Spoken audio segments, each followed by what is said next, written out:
பிரியமானவர்களே, இயேசுவின் நாமத்தினால் உங்களை வாழ்த்துகிறேன்.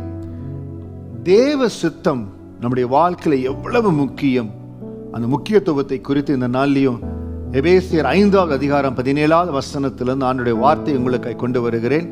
ஆகையால் நீங்கள் மதியற்றவர்களாய் இராமல் கர்த்தருடைய சித்தம் இன்னதென்று உணர்ந்து கொள்ளுங்கள். இதற்கு முந்தைய வசனம் வேதத்தில் வாசிக்கிறோம். நாட்கள் பொல்லாதவைகளானதால் காலத்தை பிரயோஜனப்படுத்திக் கொள்ளுங்கள். காலத்தை பிரயோஜனப்படுத்திக் கொள்ளணும். படிக்க வேண்டிய நாட்கள்ல படிக்கணும். எப்பொழுது என்னுடைய காலங்கள் வாலிப பருவம், திருமணம் ஆக வேண்டிய காலத்துல திருமணம் நடக்கணும். இந்த நாள்ல ஏஐ யுகத்தில் இருக்கிறோம். பிள்ளைகள் நிறைய பேரோடு பேசுகிற வாலிப செல்வங்கள் சொல்லுகிற காரியம் கல்ச்சர், இந்த காரியம் அப்படி இருக்குது, நல்ல காரியங்கள் இருக்கிறது தான். ஆனால் காலத்தை பிரயோஜனப்படுத்திக் கொள்ளணும். கர்த்தர் சூழ்நிலைகளை, காலங்களை நமக்கென்று வைத்து இருக்கிறார். அந்தந்த காலங்களுக்கு ஏற்றபடி எந்த காலத்தில் நான் படிக்கணும், என்ன படிக்கணும், வேலை காரியங்கள், எப்ப எனக்கு வேலை மாற்றம் இருக்கணும், ஒரு வேலையில சேர்றோம், ஒரு வேலையில மாறணும், கர்த்தர் சித்தம் என்னன்னு தெரிந்து கொள்ளணும்.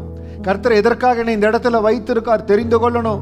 நம்முடைய வேலையில, தொழில, ஊழியத்துல, எல்லா இடத்துலையும் நம்ம செய்கிற எல்லா காரியத்திலையும் கர்த்தருடைய சித்தம் இன்னதென்று நம்ம உணர்ந்து கொள்ளணும்.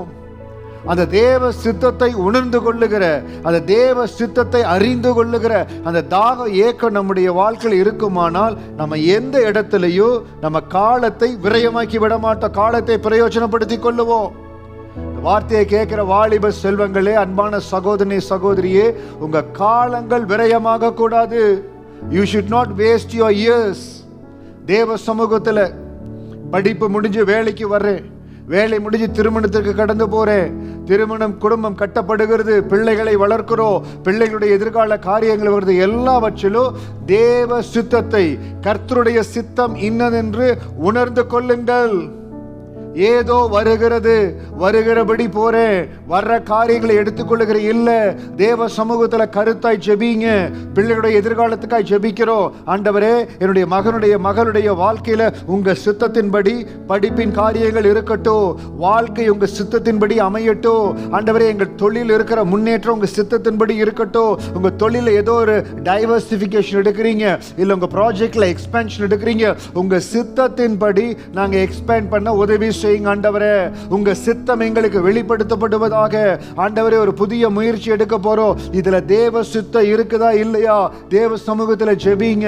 ஆண்டவரே, உங்க சித்தம் இருப்பின் இந்த காரியங்களை நடத்தி கொடுங்க. உங்க சித்தம் இருப்பின் இந்த காரியங்கள் வழி திறக்கப்படட்டும். கர்த்தர் சித்தம், கர்த்தர் சித்தம் என்று சொல்லி தேவ சித்தத்திற்கு முக்கியத்துவம் கொடுங்க.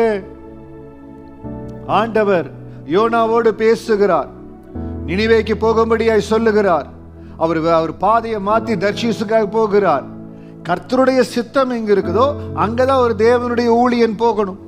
அதனாலதான் தாவீது தன்னுடைய பாதையில் எத்தனையோ மாற்றங்கள், மாறுதல்கள், போராட்டங்கள், அவருடைய ஜீவனுக்கே ஆபத்து வந்த பொழுதும் கர்த்தர் என்னை எப்படி நடத்துவார் என்பதை நான் அறிந்து கொள்ளணும்னு சொல்லி கர்த்தருடைய வார்த்தைக்காய் காத்திருந்தார்.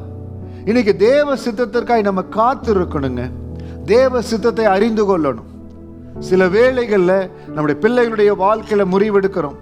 கர்த்தருடைய சித்தத்தை அறிந்து கொள்ளாதபடி, தேவ சித்தத்தை அறிந்து கொள்ளாதபடி நம்ம கண்கள் பார்க்கிற பார்வையில நம்ம எடுக்கிற முடிவுகள் பிள்ளைகளுக்கு ஆசீர்வாதமா இருக்காது. நாம தேவ சமூகத்தில் ஆசீர்வாதமா இருக்கிறபடி நம்ம பிள்ளைகள் மிகுந்த ஆசீர்வாதமா இருக்கணும். இன்றைக்கு தயவு செய்து பிள்ளைகளுடைய படிப்போ, திருமணமோ, அவர்களுடைய எதிர்கால வாழ்க்கையில என்ன ஒரு முடிவா இருந்தாலோ கர்த்தருடைய சித்தம் இன்னதென்று உணர்ந்து கொண்டு பெற்றோர் அவர்களை வழி நடத்துங்க. கர்த்தர் சித்தத்தை உணர்ந்து கொள்ளும்படியா பிள்ளைகளுக்கு போதீங்க. எது கர்த்தர் சித்தம் என்று போதீங்க.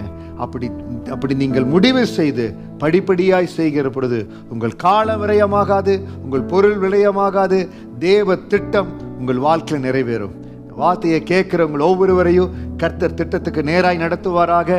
தேவ திட்டத்துல நீங்க இன்னும் பலப்பட, உறுதிப்பட, ஆண்டவங்களை எஸ்டாப்ளிஷ் பண்ணும்படியாய் ஆசீர்வதிக்கிற கர்த்தருடைய கிருபை உங்களோடு இருப்பதாக. God bless you.